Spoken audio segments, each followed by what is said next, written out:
Hello and welcome to another Better Place Australia podcast. We're looking at case studies of parents separating and how can separation be achieved in an amicable way. Eliza is the Family Dispute Resolution Team Leader for Better Place Australia. We caught up with her at the head office in Cheltenham to de-identify and share another case study. Now this one included a strategy that Eliza implemented when the separating couple could only come to a partial agreement on the parenting arrangement. Okay, so in this matter we had mum and dad and they had 8 children. Wow. So mum initiated the mediation and 3 of the 8 children were sort of over 18 and then we had another 5 children under 12. Right. So after mum called Better Place Australia, she was booked in for an intake assessment appointment with me, which we completed. That was a 90-minute appointment to get a bit of history and context around the matter. Then I decided it was appropriate for us to invite Dad. So we did, and he was happy to engage in mediation. After I completed the same intake assessment appointment separately with him, I did an assessment around whether the matter is appropriate for mediation and also considering what kind of format is going to work best for the parents and give them the most chance of reaching an agreement. Right, yeah. I think in this matter, the difficult thing is that we were working with children who were all very different ages. So we had, a 12-month-old baby, and then we also had a preteen.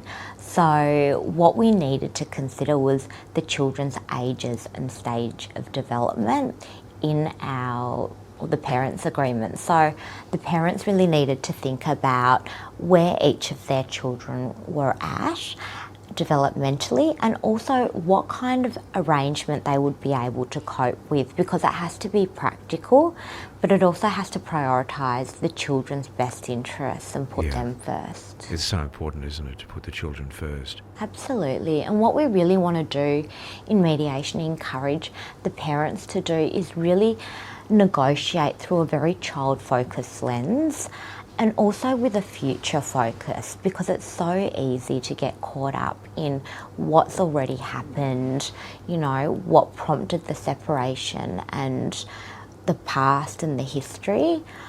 A lot of times that can colour sort of that mediation session, and what I say to my clients is it's easy to go down a rabbit hole where we get stuck talking about the past when we really need to look forward and try and make arrangements for the future. So we might get some background information around the history and some brief detail around the end of the relationship and what that looked like.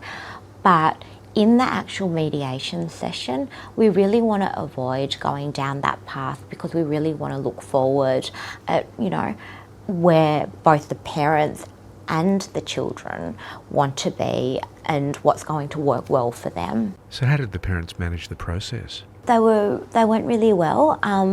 As practitioners, we try to create a really supportive environment, and we don't advocate for either parent.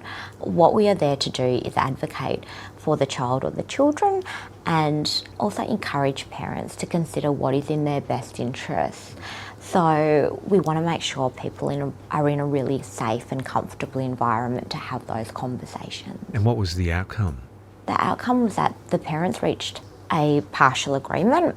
So what they decided to do is that they would trial an agreement, see how the children went with that and how they went with that, and come back in about 6 months' time potentially and review and see what worked, what they were finding challenging and what they wanted to revisit, and then look at maybe tweaking those things. Has that 6 months happened? That 6 months has happened. And how did it go?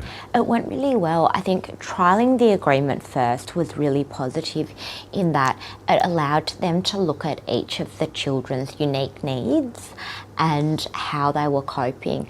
And it might not be about changing the arrangements necessarily. It might be about looking at what supports they can put in place for the children who might be struggling a little bit more with that travelling between homes and remembering to bring, school uniforms and things like that. And that's exactly what they talked about in their second session. It wasn't about necessarily making big changes. It was about how to more successfully implement the parenting arrangement that they had come to previously. Right.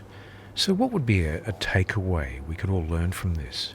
I think the takeaway from that is don't feel pressured to reach a permanent final agreement, and don't go into mediation thinking, if your children are 3 or 4, that this is going to be the arrangement until they're 18, because there is scope down the track, obviously, to revisit that. And also, consider maybe trialling things for a period and then coming back for a review, because that really allows parents to see where their children might need something different or where their children might need support. And it also allows them to think about what parts of that might not be working as effectively as they could be. Right. And so how does somebody seek help for their situation who might be listening to this? Sure. So if they call Better Place Australia, our intake team will book an appointment with a practitioner. We offer appointments via telephone, video or in person, and those appointments go for an hour and a half. So the intake team will schedule you in for an appointment with one of our practitioners. That's Eliza, Family Dispute Resolution Team Leader for Better Place Australia. For more details, go to the website betterplaceaustralia.com.au.